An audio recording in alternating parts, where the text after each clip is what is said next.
Thanks a lot for being here this month, everybody, for the Sunflower Libraries program. This is a program where we get to interview a library professional.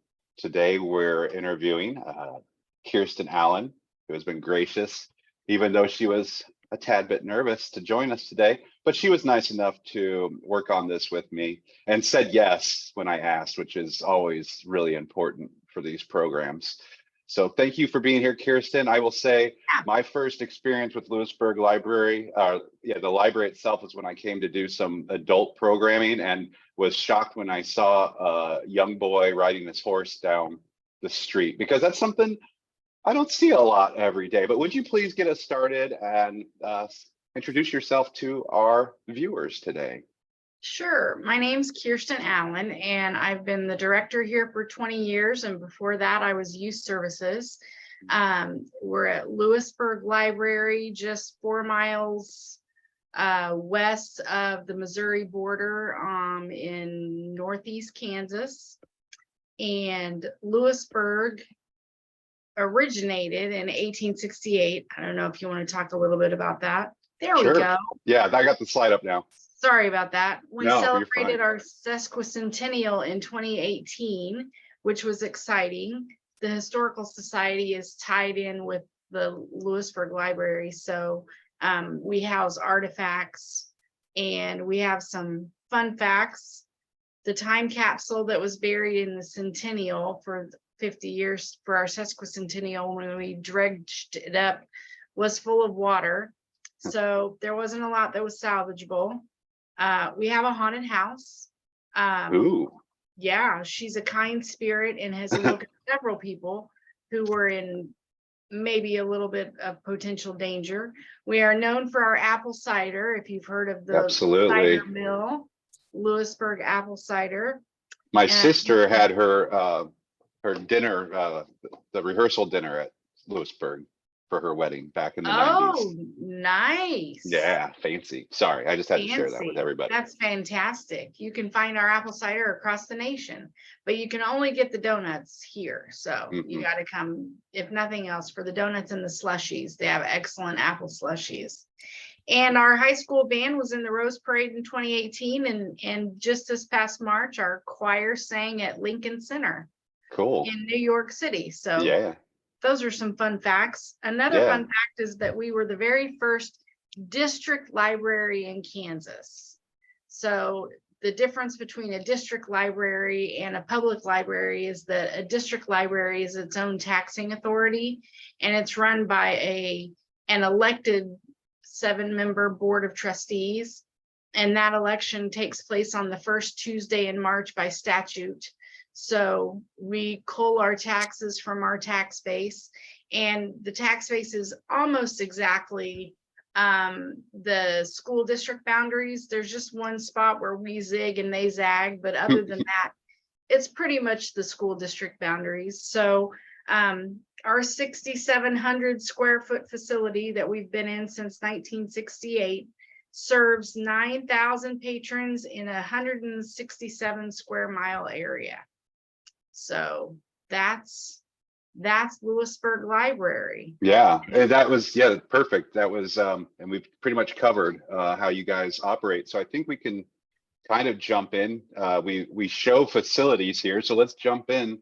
So what can you tell us about library facilities, either in the past or then moving into more currently? Sure. On that top left, you can see the Louisburg Community Library.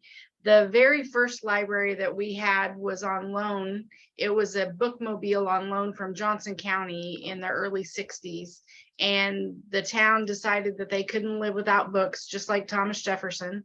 And they gutted this 2-room house, and out of that circulated 7,000 books their first year.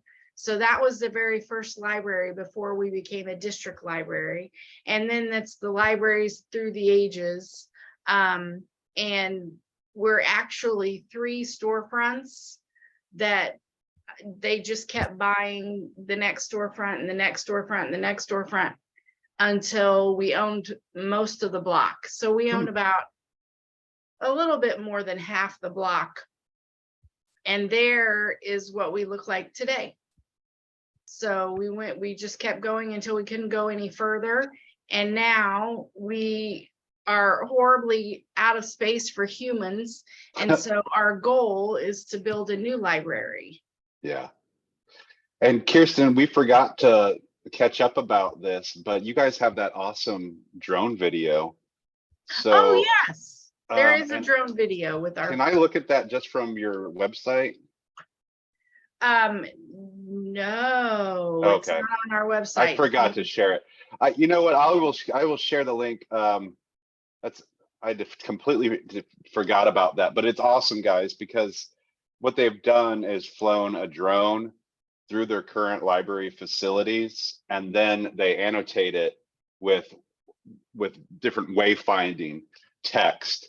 So whoever can watch this video really gets insight into everything that the library has. So I really love that. And I haven't seen a lot of indoor drone flights, but that was a really neat way of showing what the library is like. So I should have thought to grab that link that you shared with me, but I did not. But let's go ahead and talk a little bit, because since we are talking about facilities, about your ambitions for a new building, because I know that's something that's going on with you all. Yes, right now we're struggling with the assessed valuations. I don't know if everybody else is, but the assessed valuations came out and people were not happy. So right now our building committee is taking a breather and making sure that we're using our funds fiscally responsibly. But we have been in this facility for more than 50 years now, and the board in 1999 bought land out by the high school, and so our goal is to, and has been, to build on that land. But people just really feel a strong connection to this facility and don't want to see us move, because they feel that those crumbling brick walls are quaint and cozy. And so it's hard, change is hard. Right. So that's what we're doing. We're trying to flip the narrative and talk about a better library instead of a new library, because better helps maybe change that idea that it's going to be new and flashy. Yeah. But instead, we just need more space for humans, like these humans. Like these people. Yeah, this isn't really how we were going to show it, but it kind of shows, since I didn't show the drone footage inside, just a little glimpse of, and you can tell that yes, you have a lot. You have collections, you have gaming going on. Yes, and right here, this is actually our only programming area. So we would move those tables and move all of the train table and the table that the little kids sit at in color, and we move all of that whenever we have a program. And the magic show, or that's not right. The magic show, but the puppet show space right there. Is this the main room when you come in? Yes, this is the main library. So this is the children's area. Okay, this is where I would have presented way back when with the tech toy box, I believe. Yes, absolutely. So this is So let's talk about some of the other things going on at your library. This was some examples of I would call them special collections. A lot of our libraries have different types of collections. I was just telling our new PR and fundraising consultant about all of the wild things that you can get in the next search catalog, and her mind was a little bit blown. But like cake pans, really? Halloween masks, really? But go ahead, if you wouldn't mind, tell us a little bit about some of these collections you all have put together. Sure, we have a library of things, and we have cake pans and brain bags and memory assistive devices, and we have an inflatable movie screen with a sound system and medical devices. these pictures show the brain bags. So there's something in the bag for our youngest patrons, and from tactile to visual learning, books, DVDs, and then tactile things that they can play with and manipulate, lots of manipulatives so that they can get their hands moving and develop those fine motor skills. Then we have on the far left assistive memory devices for our senior patrons, and those are brain bags for our seniors, basically to stimulate their minds and their memories and take them back to where they've been in the past and help them remember and keep their fine motor skills sharp as well. And then in the middle, we have just a fun mystery in a box. I don't know if you've heard of mystery in a box, but we have a subscription, and it's a great team building, family game night, or just because you have nothing else to do, you can check these out, and they have all the clues to solve the mystery in them. So they circulate a lot. People really enjoy them. I saw something, I'm sorry, I just saw something yesterday, I think at the toy store in Lawrence. It was like basically kind of similar, but as breakout room in a box. Very similar, only it's not timed, and you don't blow up at the end. So I asked my staff what their favorite services that we offer are, and their cake pans, these. We have a notary on every shift. We have a VHS conversion machine from VHS to DVD. And then we have museum passes, and I think we'll see later a telescope and a microscope. Yeah, I think that's coming up here right now, actually. Here we go. Oh, there we go. We had a gentleman come to us who said that he saw that he's a member of the observatory. I'm sorry, I can't think of the official name of what an observatory is, but he's a member of the observatory that we have here, the Powell Observatory. And he saw in St. Louis that they have telescopes that they loan out to libraries for free. And if it breaks, he'll fix it and bring it back. And so far it hasn't broken, and it circulates, and this kid couldn't get enough of it. He put it in the back. They put it in the back of the family pickup truck, and he would go outside and just look at the stars. So patrons are able to check these out. Yes. It's awesome. Yes, it is awesome. We like it. We like to be able to give whatever we can to help our patrons get what they need. To explore whatever they're kind of interested in, it sounds like. Yeah. That's a good segue once again. It's like you practice this. So you tell me that great quote that I love about what you guys do there. Well, we like to build and we like to teach. Right. And there are some things that we have that circulate and some things that we have that don't. Some of the things that don't are the things that you need to, like our 3D printer doesn't circulate and our Glowforge doesn't circulate because of the intricacies of the devices. And they're in a closet. So when we have our own library, we'll have a maker room and it won't be in a closet. But we like to teach people to build. And this was our Fly Like a Girl program. Part of it was a Fly Like a Girl program, and we had drone building just for girls, and they could build their own drones and then have the tools to fix them if they broke.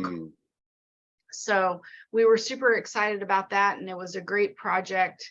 And we have had adult drone building. So what we do for kids, we do for adults, and we try not to assume that age matters when we're teaching people things and helping them learn to build and develop skills. And it's important to get them excited when they're younger so that maybe they can find something that's going to make them want to pursue that as a career path. Who knows? Yeah. Nathan from Mound Ridge was just talking about how he liked that comment about what we do for adults or we do for kids, vice versa, either way. I Yes. just wanted to turn the page back just one moment, because you mentioned that notary Sure. service, and Yes. Jack was asking if you had to carry any kind of special insurance for doing anything like that. Any kind of tips or tricks about doing that type of We thing? do not. We do not, that I'm aware of. I will look into that, Jack, and I will make sure that we don't. We have a notary on each shift, so we have a lot of them, because we try to make sure if the library is open that we have a notary on staff. What a service. So we have quite a few of them. Do you know if the library didn't offer that, where people would go for that type of service? Well, if you bank, you could go to your bank, but I think you have to pay for it at the bank. Yeah, I was thinking that it was usually a charge for that type of stuff. Yeah, but we don't charge anything. Neat. And then let's go ahead and move forward, and it's kind of the same idea, but it's a different program. And again, what I see right away is that whole thing about the kids and the adults. So many of these things that you show us are just kind of cross generational, which reminds me of last month. We saw the same thing in Baldwin. But yeah, tell us about this program. We've got a couple of slides that correlate with this program. This is guitar building. They are building electric guitars, and this is two different programs. One is for adults and one's for youth. But we're trying to get a Build With Me program where we have an adult and a child together, building together. But these are two different programs, one for youth, like I said, and one for adults. And they're building an electric guitar that actually works, and they shape it to themselves. And so much so that at one point we realized we had a left-handed kiddo. So we had to order a left-handed kit real fast. So he was behind a little bit, but we got it worked out. So I love this program, and I already mentioned to Kiersten. I mean, not that I've participated in it, but I love just seeing, I mean, I love that you can serve all patrons. But I was telling Kiersten, it seems like there's not a lot of programs that maybe appeal to grown men, and so this just seems like one that really might do that. Both sexes, obviously, and kids and adults, but it just seems like that might be a draw. And you had that awesome picture of these two older fellers, and I assume that's at the library putting that stuff together. It is at the library. That's in our conference room. Can you tell us a little bit? Outside. Sorry, we take it outside, and they do the drilling and use the sanding and all of that outside, and then all the fine motor work they can do on the inside of the library, and so where they're air conditioned and right. No bugs. Exactly. Exactly. Can you tell us, like, okay, so what does it take if I wanted to build electric guitars at my library? Like, what does that entail? What do I have to do? I have to know some person that can build guitars, I assume. Lots of paint, wood. What's the story? We order the kits. So they come in a kit and they're in pieces, and it's like a puzzle, and you just put the puzzle together, but you shape it to fit your body style. And you can see those guitars lined up against the wall. You can cut it out to be whatever shape you want it to be. It doesn't have to be the traditional. I wish we had a picture of the one that's really rock and roll, because we have one that's really rock and roll, and it's shaped almost like a lightning bolt. Ooh, fancy. Yes. Yeah. Hardcore, I should say. Hardcore. They're really beautiful. I mean, they are gorgeous. They are gorgeous. And then the next step is to learn how to play it. Right. Yeah. So we haven't. No excuses once you have the guitar, I guess. That's right. So how many times have you run that program? Has it just been once for each age group, or is this something you've done multiple times? We've done it 3 times so far, and we're taking our reservations for the 4th. It'll start in May. So it takes about 5 weeks, and they meet once a week for 5 weeks, because some things need time to dry and cure and all that. And all that. Yeah. What's the cost for me as a patron for this? $50. $50 for a guitar? Yeah. Oh my Yes. gosh. That's amazing. Yeah. Very cool. Okay. Let's see. I think we probably are kind of getting towards, oh no, we have this great program to talk about before we kind of start winding down. So tell us Yeah. about what we're seeing here. This is some summer programs. Yes. Go on. We also help feed people during the summer months, because during the summer months, it's an extension of the Blessings in a Backpack that is available during school time. During the summer, kiddos don't have access to breakfast and lunch when they're in school. So we partnered with an amazing woman who got Citizen of the Year this last year, for Summer Blessings program that provides weekly bags of food for families and then on Tuesdays across the street, they serve hot lunches, and then we tie the meals in with some activity, whether it's a craft or a program, doesn't really matter. We just want to make it interactive and useful. So you can see this one's outside. Mm-hmm. And the food's available, and then there is some interactive program going on. I think that might have been a mad science program, that one was. But they may watch a movie, they may make something, but as long as it's interactive so that they're learning something and getting something and not just coming in and eating and leaving. Yeah. You know, we want to keep their minds strong and help them feel useful and a part of community too when they do that. So yeah, hunger is stupid. So we try to make sure that we get away from that. Mm-hmm. And we as you can see, we have quite a big turnout, and there's no qualifier. You don't have to qualify, you just show up. So It's a pretty incredible program. Yeah. And it's not easy, but it's fun and exhausting and fun. Yeah. I love that picture on the left with the kind of glow table and the translucent bricks. Will you tell us a little bit about what that came from? Yes, that's a camp. That was a camp. That was a summer bash camp. We call our summer reading program Summer Bash, and we have a lot of bot coding and computer work that kids and I skipped that, so I wanted to pull that up. That was an accident. I didn't mean to skip it, but yeah, here's an example of the coding in action. Yes, coding in action, and you would think that they'd be rowdy, and they're not. They're into it. They're focused and they want to learn something, and they get excited. Minecraft is still huge. We have Minecraft camp. This month we have a camp every Wednesday that for 3rd to 5th graders that teaches a different skill and builds on that, and we cram them in as best we can, as you can see in that middle picture. So a different coding skill. A different coding skill, different, not necessarily just coding. Yeah. Any kind of technology, technological skill. Yeah.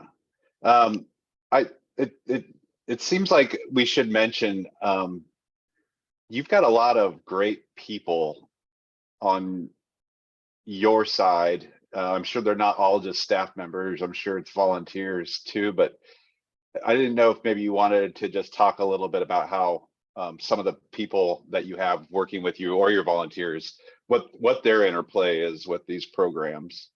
Sure. Elizabeth, well, okay, so Rusty is our tech guy, and he's the one who helps with the drone building and the guitar building for sure, but he also helps with the computers. Obviously he's our tech guy, but helps with the Minecraft camps and the coding camps. but Miss Elizabeth does 3rd to 5th grade. And she also does little kids musical story time and stories in STEM on Fridays. So she is incorporating STEM even with preschoolers so that they get ready and aren't left behind. Because that's important for even for little people. We tend to forget that they are absorbing everything around them. So why not make what they're absorbing useful and developmental? Mm-hmm. And then Holly's our adult services coordinator, and she does outreach to seniors at the senior center, the rehabilitation center, and the assisted living facility, and then even homebound. And then our seniors who come into the library, or our adults rather, who come into the library and book clubs, and she does all things adult, and she's just phenomenal. And then we have our young adult services coordinator, who's Angela, and she started a program with teens for teen book boxes during COVID. They couldn't come in, and so she picks a book and a theme and then creates a box, and they don't know what the book is.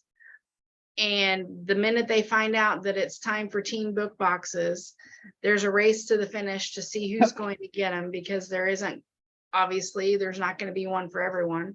They even bring back the boxes so that we can reuse them. So again, it's something that's interactive and fun. This one's focused on art. It looks like there's some sand art, there's some paint, there's some an easel and a small canvas, pencils, colored pencils, something. So that one's focused on art. And then if you feed them, they will come. So there's snacks in there, right. And then a book, and they don't know what book they're going to get. And I asked a kiddo one time, I said, well, what do you do about the book?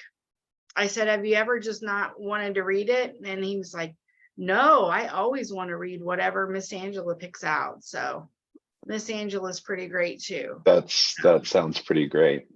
Holly does another make and take, where she creates these bags for adults.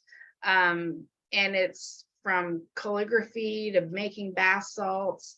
Those fly out the door as well. So that was something that was developed during COVID. Yeah, that was kind of where we came up with partly with this slide, I think, is because I was asking, are there any, programs that started during the pandemic, and those two seem like some major ones that Taken makes, and then the January book boxes, which I'm sure our participants and later YouTube watchers will have similar programs that they probably did as well.